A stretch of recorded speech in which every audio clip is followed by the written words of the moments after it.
O silencio da Semana Santa sempre me incomodou. Non o silencio respeitoso das igrejas lotadas, mas o silencio pesado que pairaba sobre a cidade. A partir da quinta-feira santa, era como se o propio ar prendese a respiração, esperando por algo. Crece ouvindo historias antigas, susurradas pelos meus velos, sobre o que acontecía durante eses días. Dicían que o veu entre os mundos se tornaba máis fino, e coisas que normalmente non podíamos ver ou ouvir se aproximaban. Falaban de sombras nos cantos dos solos, de susurros indistintos no vento, de unha sensación constante de ser observado. Humano cuando eu tina uns 10 anos. Fiquei socino en casa na sexta-feira santa e meus pais tinamido para a procesao en unha cidade vicina, e eu non estaba me sentindo ben. O silencio naquela tarde era opresor. Cada peigüeno ruido o rangido do asoalo. O tic-tac do relojio parecía amplificado, carregado de un significado sinistro. De repente, ouvi un arrastrar suave vindo do corredor.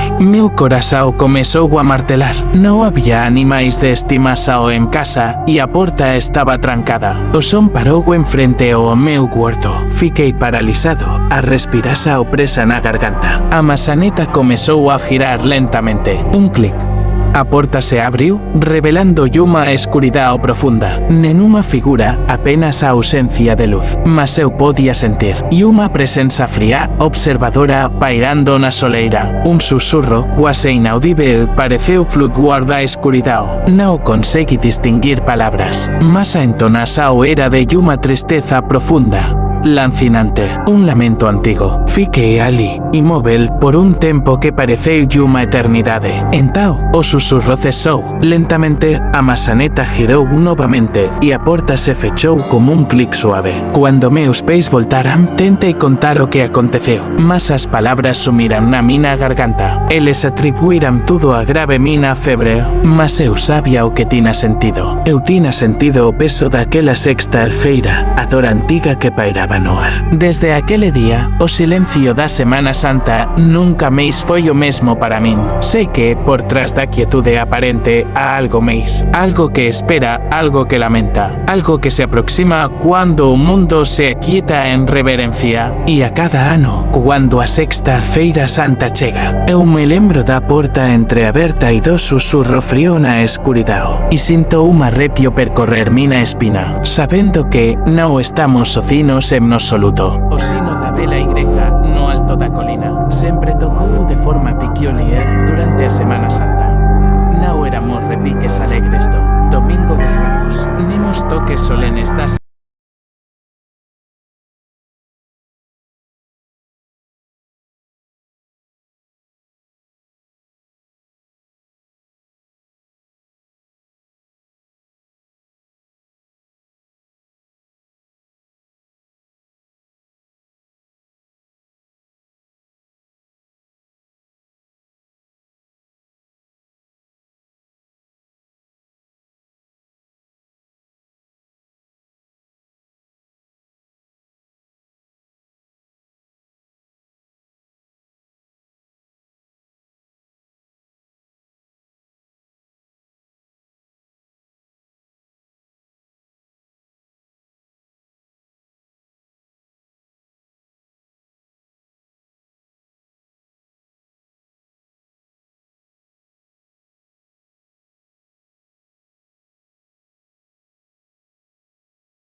O interior da igreja estaba envolto en sombras profundas. O único pantou de luz vina de algunhas velas bruxuleantes no altar, lanzando sombras danzantes pelas paredes. O ar estaba frío e carregado de un cheiro antigo, e unha mistura de incenso, madeira empoeirada e algo máis, algo terroso e indefinível. O sino estaba logo acima na torre, a escada de madeira que levaba a tela rancia a cada paso que eu daba. O some coando no silencio opresor. Cuando finalmente cheguei ao topo, avisao da cidade la embaixo, banada pela luz fantasmagórica da lúa, era hipnotizante. Entao, o sino tocou. Non foi o badalo lento e espasado que eu esperaba. Foi un son profundo, gutural, que pareceu vibrar en meus osos, e junto como son, veio unha onda de frío intenso e unha sensación avasaladora de angustia. Comecei a ver coisas, sombras se movendo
comecei a descer a escada, tropezando e caindo na presa de escapar daquele lugar amaldiçoado. Asin que saí da igreja, o sino tocou máis unha vez, o some que aparecendo un lamento distante. Nunca me subi naquela colina durante a Semana Santa.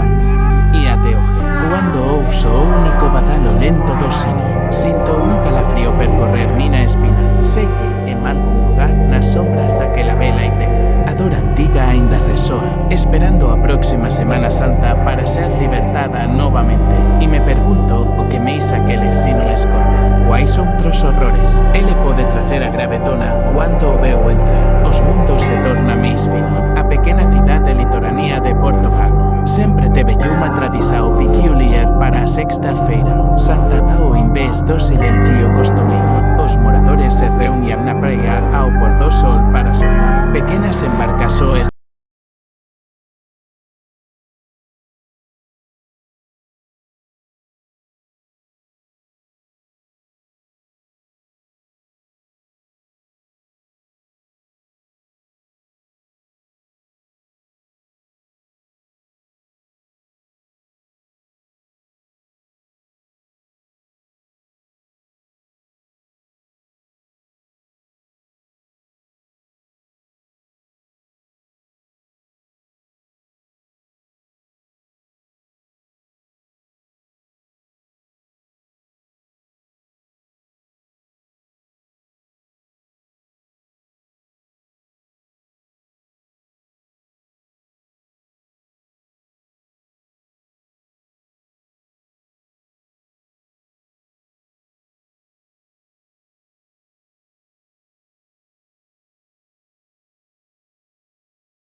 e o ar ficou carregado de lluma tensa ao palpável. De repente, lluma das velas vacilou e se apagou. Un murmurio percorreu a multidão. Outra luz se extinguiu e depois máis lluma. Non era o vento, pois a noite estaba estranamente calma. As luces estaban desaparecendo, lluma a lluma, como se algo estivese asengolindo a superficie. Un homem velo ao meu lado agarrou o meu brazo con forza. Sou solos arregalados de terror. Eles está ouvindo, ele susurrou, a voz rouca de medo. Eles sempre ven na sexta feira santa. Olei para o mar, no lugar onde as luces habían estado. Comecei a ver formas escuras se agitando sobre a agua. Eran silhuetas alongadas, indistintas, mas con unha cualidade predatoria que me gelou o sangue.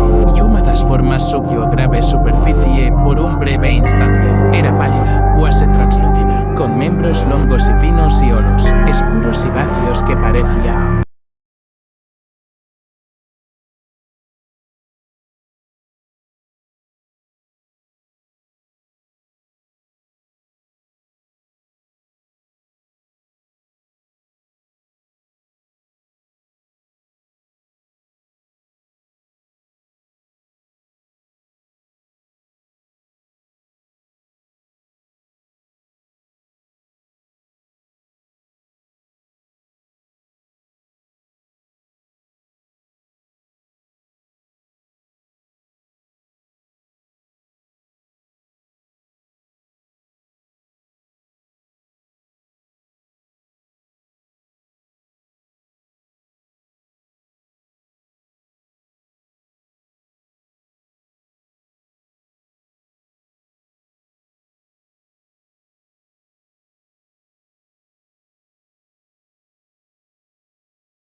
das formas pálidas saba superficie. A sensación de impotencia daquela noite nunca me abandonou. Comecei a pesquisar a historia de Portugal, buscando alguna explicación para o horror que testemunei. Encontrei lendas antigas, susurradas en libros empoeirados e en relatos orais fragmentados. Falaban de un naufragio terrível séculos atrás, na propia Sexta Feira Santa, onde un navío carregado de persoas había sido tragado pelas ondas traiçoeiras. Dicíanse que as almas daqueles que se perderan nunca habían encontrado descanso, presas en un limbo acuático, emergindo unha vez por ano para tentar levar máis almas para as profundezas. Na última Sexta Feira Santa, senti que non podía máis ficar parado. A cidade estaba tensa, o medo pairando no ar como unha néboa fría. Decidi ir a grave praia Socino, así que o sol comezou ese unha lenta destiva. Levei comigo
emergiu, seus solos vacios fixos en min, senti un medo paralizante. Mas entao, seus solos se voltaran para a cruz no barco. Houve unha hesitasao, e unha especie de treme emeseu a forma translúcida. As outras criaturas se aproximaran, e todas elas parecían notar o símbolo de madeira. Un murmurio estrano ecoou na noite, nao de raiva ou fome, más de algo que soaba vagamente como reconocimiento. Lentamente, yuma, as formas pálidas comezaran a recuar. Elas se afastaran da costa, deslizando de volta para as profundezas escuras de onde vieran. En poucos minutos, a superficie do océano estaba novamente calma, escura e vacía. Naquela noite, nenhuma luz se apagou en Porto Calmo. Desde entao, na Sexta Feira Santa, algúns moradores voltaran a soltar seus pequenos barcos. Mas seguen, moitos deles levan pequenos